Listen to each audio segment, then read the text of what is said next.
முள் தீண்டிய ரோஜா சிறுகதைக்கு உங்களை அன்புடன் வரவேற்பது உங்கள் புவனா. வாங்க கதைக்குள்ளே போகலாம். சீக்கிரம் விவேக், அந்த காரை ஃபாலோ பண்ணு. ஏன், என்னாச்சு? சீக்கிரம் போ. அந்த காரை ஓவர்டேக் பண்ணி முன்னாடி போய் நிறுத்து.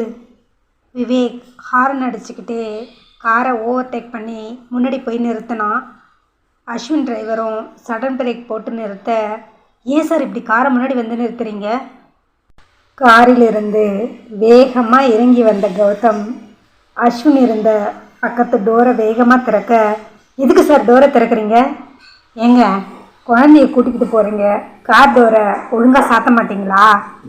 கௌதம் கார் கதவை திறந்ததும், தேங்க்யூ அங்கிள்.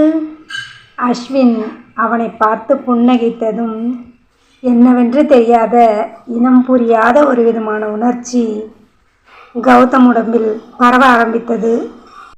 அஸ்வினின் குண்டு முகமும் சிரிக்கும் கண்களும், சிரித்தால் குழி விழும் கன்னமும் கௌதமை என்னவோ செய்ய அவனையும் அறியாமல் கையை நீட்டினான். அஸ்வினும் படக்குன்னு அவனிடம் தாவ, சார், அவன் யார்கிட்டையும் போக மாட்டான், நீங்கள் கூப்பிட்டதும் உடனே வந்துட்டான். உன் பேர் என்ன செல்லம்? அஸ்வின். என்ன படிக்கிறீங்க? First standard. காரில் போகும்போது எப்போதுமே கார் கதவை நல்லா லாக் பண்ணிக்கணும், சரியா? சரிங்க அங்கிள். அதற்குள் விவேக்கும் இறங்கி ஓடி வர, விவேக், காலையில் சாக்லேட் வாங்கினே, எங்கடா அது? அதை நான் சாப்பிட வச்சுருக்கேன். சி, குடுடா.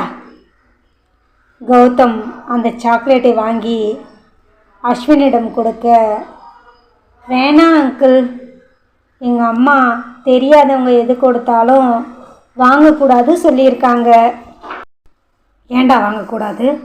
விவேக் அதட்டலாக கேட்க, உங்களை மாதிரி ஆளுங்க சாக்லேட் கொடுத்துட்டு என்ன மாதிரி குழந்தைங்கள தூக்கிட்டு போயிடுவாங்களாம். டேய், என்னை பார்த்தா உனக்கு ஃப்ராடு மாதிரி இருக்கா? ஆமாம் அங்கிள், இந்த அங்கிளை பார்த்தா அப்படி தெரியல, ஆனால் உங்களை பார்த்தா அப்படித்தான் தெரியுது. கௌதம் விழுந்து விழுந்து சிரிக்க, கொழுப்பை பற்றியா அவனுக்கு? இதுக்கு தான் சாக்லேட் தரமாட்டேன்னு சொன்னேன். சி, சும்மா இருடா. இந்தா, இந்த சாக்லேட்டை நீ வீட்டுக்கு போய் அம்மா வந்த பிறகு சாப்பிடு, சரியா? Thank you uncle. அவனை சீட்டில் இறக்கிவிட்டு கௌதம் திரும்ப அஸ்வின் எட்டி அவன் கையை பிடித்தான். என்ன ராஜா? இங்கே வாங்க அங்கிள். என்ன?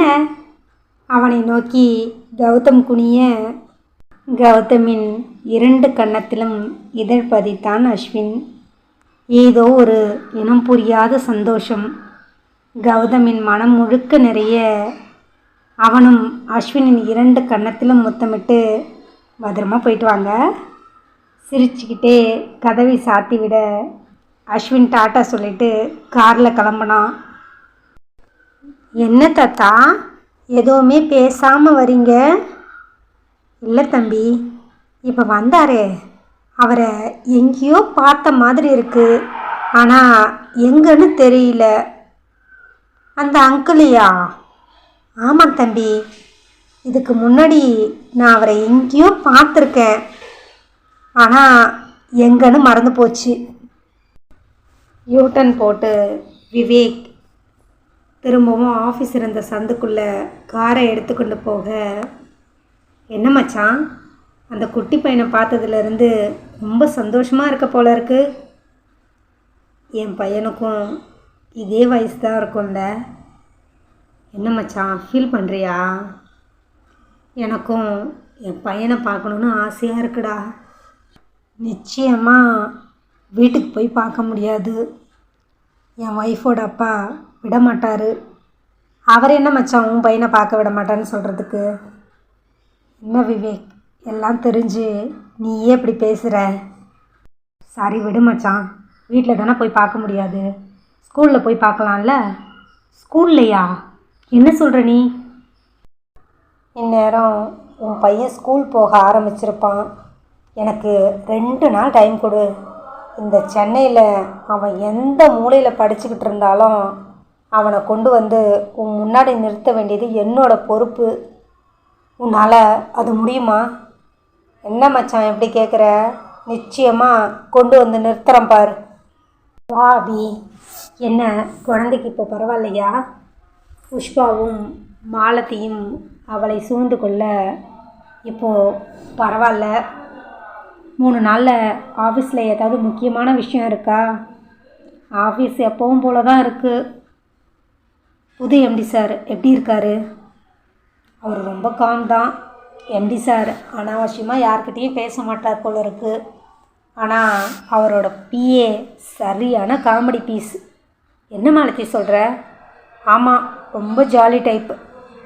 எம்டி சார் வந்துட்டாரா? நேற்றெல்லாம் இந்த நேரத்துக்கு வந்துட்டார். இன்றைக்கி இன்னும் காணோம். நீ போய் உங்கள் சீட்டில் உட்காரு. வந்த உடனே போய் பார்த்துட்டு வருவ. அபிக்கு லேசாய் படபடப்பாக இருக்க தன் சீட்டில் போய் உட்காந்து சிஸ்டம் ஆன் பண்ணான். கௌதமும் விவேக்கும் தங்களுடைய ரூமுக்கு போக, may I come in sir? Yes come in. Sugandhan உள்ளே வந்து, குழந்தைக்கு அடிபட்டுருச்சுன்னு லீவ் போட்டு போயிருந்தாங்கல்ல சார், அவங்க வந்துட்டாங்க. அப்படியா, சரி வர சொல்லுங்க. சுகந்தன், அவங்க பேர் என்ன? கௌதம் கேட்குறதுக்குள்ள சுகந்தன் கதவை சாத்திக்கிட்டு வெளியில் போயிட்டான். அபி மேடம், உங்களை எம்டி சார் கூப்பிட்றாரு, போய் பார்த்துட்டு வாங்க. சார் எதுவும் கேட்பாரா? நீங்கள் என்ன மேடம் ஸ்கூல் பொண்ணு மாதிரி பயப்படுறீங்க? இல்லை சார், அன்னைக்கு கும்பலோடு போய் பார்த்துட்டு வந்தால் பிரச்சனை இல்லை. இப்போ தனியாக போகணும்னு நினைக்கும்போது கொஞ்சம் பயமாக இருக்குது. அதெல்லாம் ஒன்றும் இல்லை, போயிட்டு வாங்க மேடம்.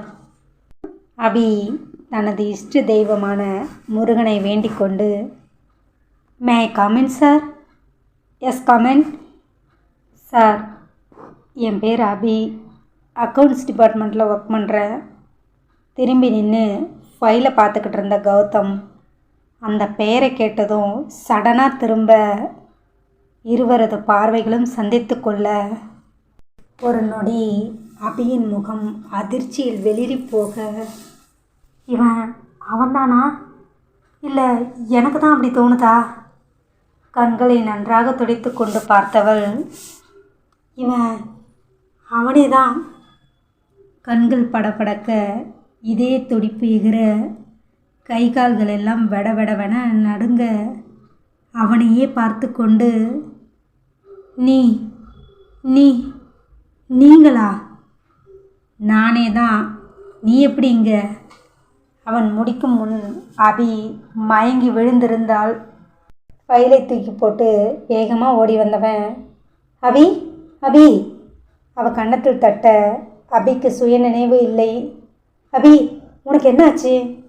தனது செல்ஃபோனை எடுத்து விவேக்கை அழைக்க, என்ன மச்சான் என்ன ஆச்சு? உடனே என்னோடய கேபினுக்கு வா. வரும்போது தண்ணி பாட்டில் எடுத்துக்கிட்டு வா. ஏதாவது பிரச்சனையா? சீக்கிரம் வா சொல்கிறேன். விவேக் வேகமாய் தண்ணீர் பாட்டிலுடன் ஓடி வர, பாட்டிலை ஓப்பன் பண்ணி கையில் கொஞ்சம் தண்ணி ஊற்று. அபியை தூக்கி தன் மடியில் வைத்திருந்தான் கௌதம். அபி சிஸ்டரா? வேகமாக 2-3 முறை தண்ணீர் தெளித்தும் அபிக்கு சுய நினைவு வரவில்லை. என்னடா கண்ணை திறக்க மாட்றா? நீ என்னடா பண்ண? நான் என்ன பண்ணேன்? என்னை பார்த்ததுமே பயந்து போய் மயங்கி விழுந்துட்டா. கௌதம், எனக்கு என்னவோ பயமாக இருக்குது, ஹாஸ்பிட்டல் கொண்டு போயிடலாம். இவ கூட இதே ரோதனை. என்னை பார்த்தாலே பயந்து நடுங்கிறா. அப்புறம் எங்கேருந்து இவகிட்ட பேசுறது? கௌதம் அபியை 2 கைகளையும் ஏந்தி கொண்டு காரை நோக்கி ஓட, விவேக்கும் பின்னாடியே ஓடி வந்தான். இவங்க ஃப்ரெண்டு யாராவது இருந்தால் எங்கள் கூட வாங்க, மயங்கி விழுந்துட்டாங்க, ஹாஸ்பிட்டல் கூட்டிகிட்டு போகிறோம். மாலதி வேகமாய் ஓடி வர, சீக்கிரம் காரில் ஏறுங்க. மாலதி பின் சீட்டில் ஏறிக்கொள்ள அவளது மடியில் அபியை படுக்க வைத்தான் கௌதம். விவேக் காரை ஓட்ட கௌதம் முன் சீட்டில் உட்கார்ந்து கொண்டான். கார் ஹாஸ்பிட்டலை நோக்கி விரைந்தது.